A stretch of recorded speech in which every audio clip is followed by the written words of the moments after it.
So I will be doing some voiceovers since I left my notes for this at home, the information that I wanted to provide, and unfortunately there was no signal pretty much in the entire Upper Peninsula for me because I have Sprint, and apparently Sprint is not a carrier up there. So, voiceovers, here we go.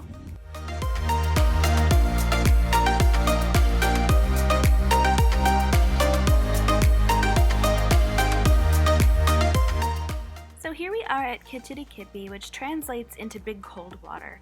It is Michigan's largest freshwater spring. It's about 200 feet across and 40 feet deep, and it remains a constant temperature of 45 degrees year-round.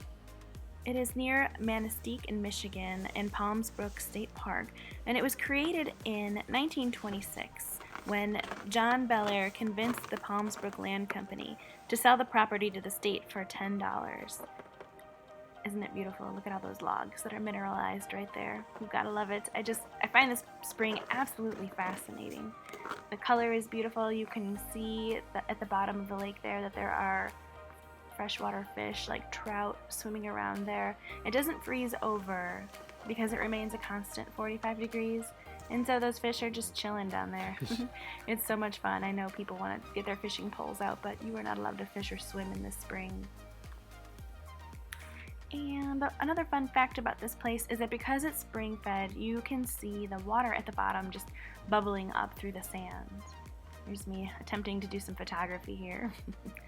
Kind of the reason for the trip. You can see the raft right there. It's actually self-propelled, and right now I think it was frozen or locked up, but you can turn this wheel and it'll propel this little raft out into the middle of the lake, which is kind of cool because you could see those fish swimming at the bottom a little better. You guys, this place is so beautiful, and I highly recommend it on your trip.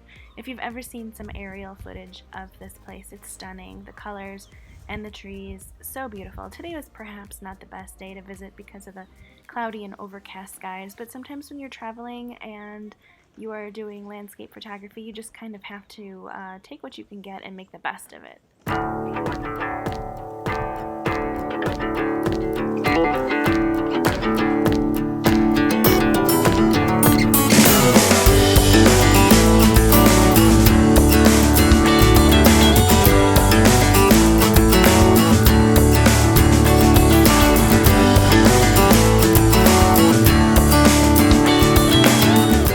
Next up on our trip was to head to Pictured Rock National Lakeshore. Now, with the government shutdown and some winter weather that they had up there, the roads we had heard were impassable. So we decided to just check out some waterfalls that were easily accessible via the roadside. So we parked our car and headed on in to check out the first waterfall. We had set our minds to leave, face the world on wheels, cross the board, Morocco, take a journey to Dubai, fight the pirates stuck in Disneyland Paris, take a swim in salty water, drinking stars and holy sun, and then we cross America.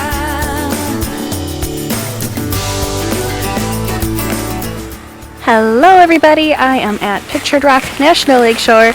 We are at Munising Falls. We're going to check out the waterfall here.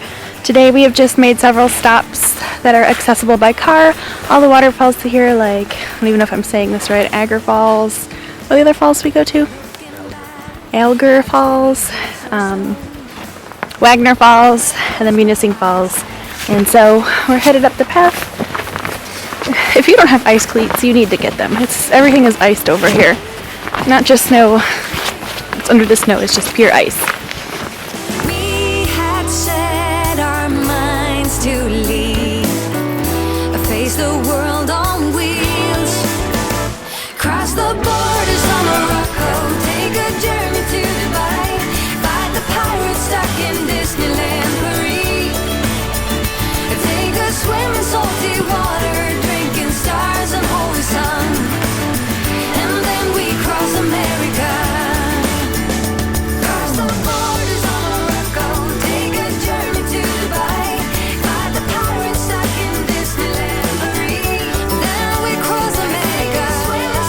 Water.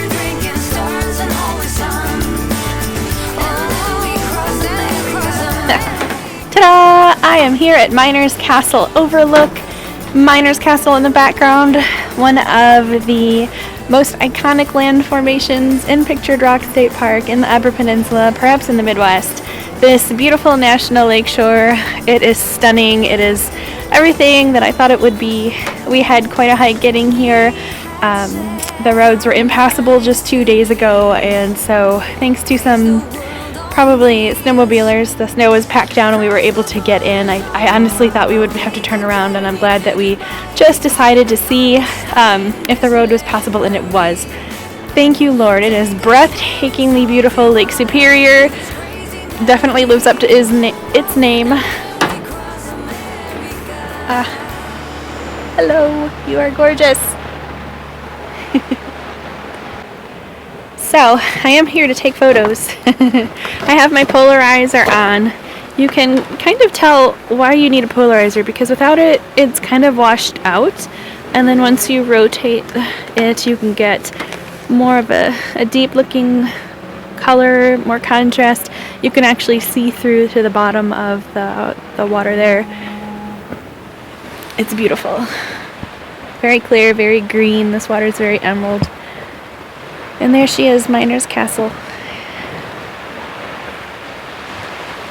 Look at Lake Superior, it's gorgeous. I would love to be here during a storm and see some waves just smashing up against these rocks, but happy regardless. It is very close to sunset. Apparently I lost my audio right here, but we happened to run into a gentleman who said that Miners Falls was accessible. And so we hightailed it from this location, decided not to wait for sunset, and just hightailed it down to the falls. It was about a mile hike down there. We were rapidly losing our sunlight, so we weren't prepared to be hiking at night, nor did we want to be on these roads after dark, since there are no streetlights, obviously, and the roads were pretty bad on the way in, although we did make it. So we literally flew down to the waterfall, took maybe 1 or 2 photos, and then, I mean, practically we were running out of there where it wasn't icy to get back to the car. So that concludes my trip to the Upper Peninsula in Michigan. Thank you guys so much for following along. If you have never been to the UP, I highly recommend a trip up there in any season. The winter provides just as many beautiful opportunities for hiking and photography, and I highly recommend it. It's a very special trip, and I will just treasure my time here. I look forward to seeing you guys in the next video, and until then, like and subscribe, follow me on Instagram, and I'll see you guys later. So before we left, we had to try the Upper Peninsula's famous pasties. Our first time having one.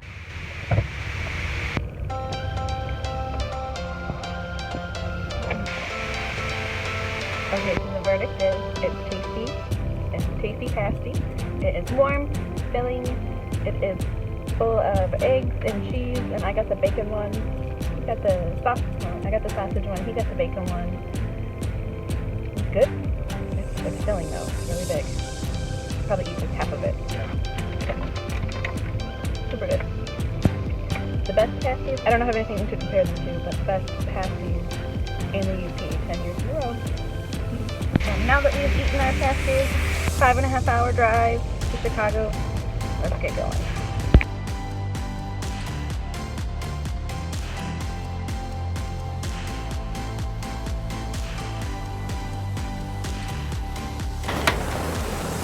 Ta-da! I am here at Minel. Yeah.